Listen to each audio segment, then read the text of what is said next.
आरोपी चैतन्यानंद की गिरफ्तारी की गई है। ये पूरा मामला दिल्ली आश्रम कांड का है, जहां इस बाबा पर 50 से ज्यादा EWS कैटेगरी की मैनेजमेंट छात्राओं से छेड़छाड़ और अश्लीलता का आरोप है। साथ ही साथ में यौन उत्पीड़न का भी आरोप इस बाबा पर लगा हुआ है। और ये इस वक्त का लेटेस्ट अपडेट है, जहां बाबा चैतन्यानंद की गिरफ्तारी हुई है। पिछले कई दिनों से इस बाबा की जांच जारी थी और 5 राज्यों में दबिश दी जा रही थी। हरियाणा, उत्तराखंड, यूपी, राजस्थान और दिल्ली में इस बाबा की तलाश जारी थी। और अब ये इस वक्त का लेटेस्ट अपडेट सामने आया, जहां दिल्ली पुलिस ने चैतन्यानंद को गिरफ्तार कर लिया है। पूरा मामला आपको बताते हैं।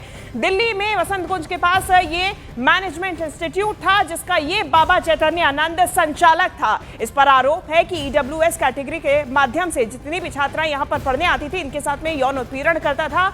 ये इस वक्त का लेटेस्ट अपडेट। चैतन्यानंद की गिरफ्तारी उत्तर प्रदेश के आगरा से हुई है। ये लेटेस्ट अपडेट दिल्ली पुलिस की तरफ से। आगरा से चैतन्यानंद को गिरफ्तार कर लिया गया है। छात्रों से छेड़खानी के आरोप में इसकी गिरफ्तारी हुई है। इसके अलावा इस बाबा के ऊपर फर्जी UN एम्बेसी की नंबर प्लेट रखने का भी आरोप है, फर्जी गाड़ी, और इसके कमरे से और भी कई ऐसी फर्जी नंबर प्लेट्स बरामद हुई थी। इसके बाद से इस बाबा की तलाश जारी थी। इसके ऊपर यह भी आरोप है कि फर्जी फोटोग्राफ्स के साथ में ये VIP और VVIP ट्रीटमेंट लेगा था और लोगों से धोखाधड़ी भी करता था। इसके अलावा मुख्य तौर पे 50 से ज्यादा ऐसी छात्राएं हैं जिनके साथ में ये यौन उत्पीड़न करता था।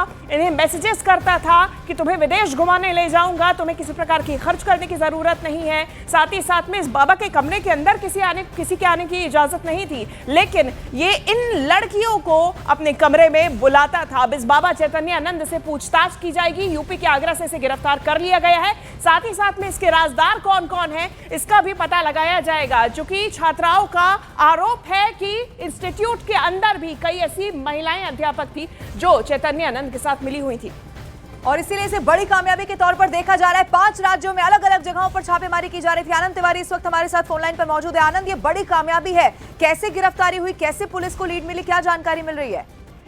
देखिए, लगातार जो दिल्ली पुलिस की टीमें हैं वो ये बाबा चैतन्यानंद जो पार्थ सारथी है इसको तलाश कर रही थी। और शुरू से ही जो बाबा की लोकेशन है वो आगरा में पुलिस को मिल रही थी। कई हाइडआउट जो है वो पुलिस को मिले थे, जिसके बाद देर रात पर ये रेड्स की गई बाबा के ठिकाने पे। और वहां से जो चैतन्यानंद सरस्वती है, जिसको पार्थ सारथी भी कहते हैं, इस बाबा को गिरफ्तार कर लिया गया है और इसे दिल्ली लेकर आया जा रहा है। आज इससे पूछताछ करेगी पुलिस, मेडिकल कराएगी और उसके बाद इसको कोर्ट में पेश किया जाएगा, जिसके बाद फर्दर रिमांड ली जाएगी इस पूरे मामले में और आगे की पूछताछ की जाएगी। क्योंकि जो छेड़खानी के आरोप लगे हैं उसमें 7 साल से कम की सजा है। इसलिए जो फर्जी नंबर प्लेट का जो मामला है या जो मठ के साथ धोखाधड़ी करने का मामला है, उस पूरे मामले में पुलिस कोशिश करेगी कि जो बाबा है उसे बेल ना मिले और ज्यादा से ज्यादा दिन तक पुलिस कस्टडी में रहे, ताकि पूरा जो नेक्सस था, किस तरह से मठ के अंदर और ये इंस्टीट्यूट के अंदर जो छेड़खानी का पूरा रैकेट चल रहा था, जिसमें जो महिला वार्डन है वो भी बाबा के साथ देती थी, उनका पूरा क्या रोल था, उस सब की तफ्तीश जो है आगे की जाएगी। कल जिस तरह से न्यूज़ 18 इंडिया पे जो पीड़िता थी उसने पूरी अपनी आप बीती सुनाई, उसके भी जो खुलासे थे सनसनीखेज, वो भी काफी मायने रखते हैं इस पूरे मामले में। क्योंकि वो पहली विक्टिम थी जिसने कि दिल्ली पुलिस को शिकायत दी थी, जिसके बाद FIR दर्ज हुई थी इस बाबा के खिलाफ और उस वक्त भी वो गिरफ्तार हुआ था।